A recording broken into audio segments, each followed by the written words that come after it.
Hi friends, ఈరోజు మేము tiger park వెళ్తున్నాం అనమాట. సో జోమెటిన్ బీచ్ నుండి టైగర్ పార్క్ వెళ్ళాలంటే లోకల్ ట్రాన్స్పోర్ట్ అయితే కంపల్సరీ వాడాలి. లోకల్ ట్రాన్స్పోర్ట్ వాడాలి అంటే మన క్యాబ్స్ కానీ ఓలాస్ ఇట్లా ఇండియాలో మనకు ఓలాస్ యూబర్ ఎట్లా ఉంటుందో ఇక్కడ క్యాబ్స్ మనం బుక్ చేసుకోవాలంటే ఒక అప్లికేషన్ అయితే తప్పకుండా మీరు ఇన్స్టాల్ చేసుకోవాలి. ఆ అప్లికేషన్ ఏంటి అనేది మీకు చూపిస్తాను. ఫస్ట్ అయితే ఇక్కడ ఈ బోల్ట్ అనే అప్లికేషన్ అయితే మీరు ఇన్స్టాల్ చేసుకోవాలి. ఇన్స్టాల్ చేసుకున్న తర్వాత సేమ్ లైక్ యూబర్ అండ్ ఎలా ఉంటుందో ఓలా ఎలా ఉంటుందో ఇండియాలో అలానే ఉంటుంది. ఇక్కడికి వెళ్ళి మన లొకేషన్ టైప్ చేయాలన్నమాట. టైగర్ పార్క్ అనే లొకేషన్ టైప్ చేయాలి. టైప్ చేసిన తర్వాత ఇక్కడ మీకు చూపిస్తుంది ట్యాక్సీయా మోటార్ బైకా ఏది కావాలో దాన్ని బట్టి మీరు చూస్ చేసేసుకోండి. నాకైతే బోల్ట్ ఇది కంఫర్ట్ అనిపించింది. సో క్యాష్ సెలెక్ట్ చేసేసుకొని బుక్ చేసుకోవాలన్నమాట. ఇది కన్ఫర్మేషన్ పెట్టుకోవాలి. మేమైతే 3 మెంబర్స్ ఉన్నాం. మాకైతే ఇది కంఫర్ట్ అని మేము అనుకుంటున్నాము.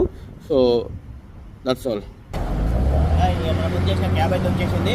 ఎక్కేద్దాం.